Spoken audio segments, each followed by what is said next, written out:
Hey guys, Mr. B here. It's March 29th and I was just going to give you a quick update on the late winter, early spring garden, things that are growing outside right now. The yard's kind of a wreck, but I tried to maintain growing some edibles throughout the winter. Some things worked, some things didn't.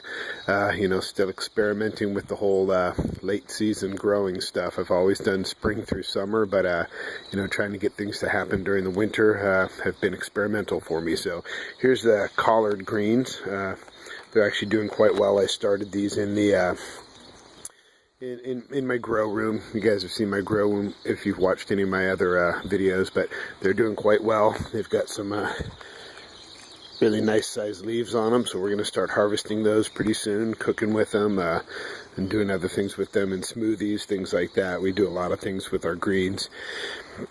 This is another bucket of collards here. This one's actually going to bolt, and one of the things I kind of boo-booed on this season was when I first started these seeds during the winter,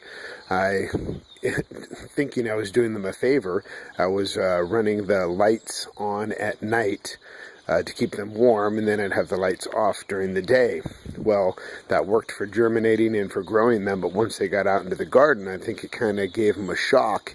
All of a sudden it was daylight during the time when it was supposed to be night, and I think it kind of messed with them because a couple of my Brussels sprouts bolted also, and some of the things didn't grow quite the way that I would have hoped they would have. Here's some broccoli. This stuff's definitely ready to harvest.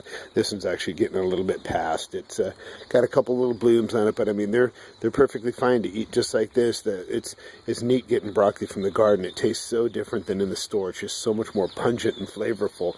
But there's another head. These are real loose. This is a Waltham 29 variety.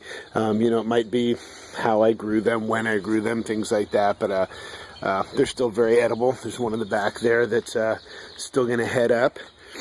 A couple more here. I already topped this one off, but I keep letting them grow because they get these little florets down here that are all real good. I'll just keep these growing in here till I need to put something else in here. Another big head here. And that one in the back still doing good. You can eat the greens on all these too. You can cook them up, put them in smoothies, do whatever you want. The carrots, they've done real well. Let's see if I can get down in here. Some of them are starting to get to a pretty decent size. We come out here, we eat them while we're just walking around the garden, or just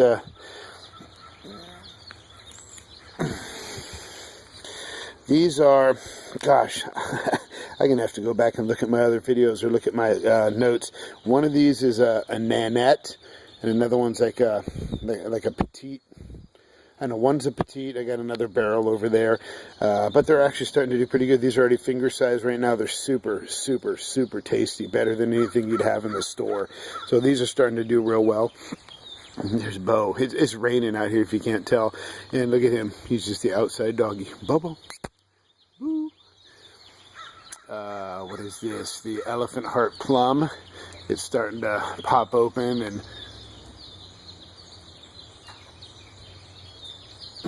starting to bloom a little bit. The birds are out big time today. We've been feeding them and they're loving it. The apple tree is starting to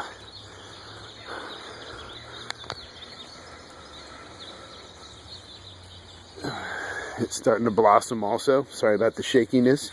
I just did a bunch of container stuff this season, and so the kale, this is Siberian kale.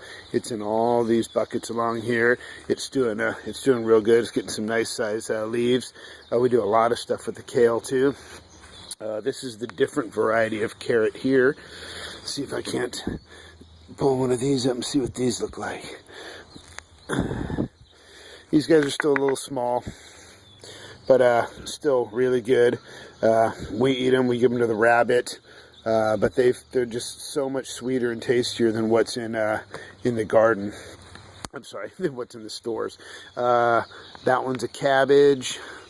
Brussels sprouts. My Brussels sprouts got beat up by those nasty aphid guys. I've been spraying them with a little soapy water solution. I was able to contain some of them, but I haven't done it for a couple weeks.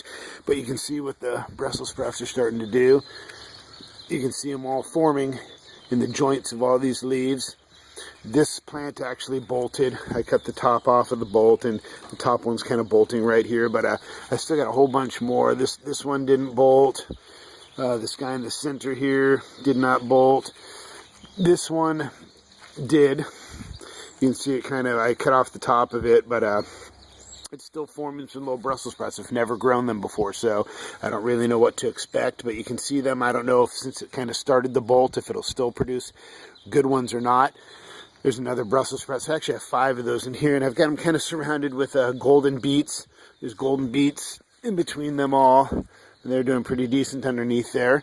There's all those garlic I was showing you earlier. That left bucket is the Kettle River White. The Enchilium is the one in the middle. The Creole Red over there.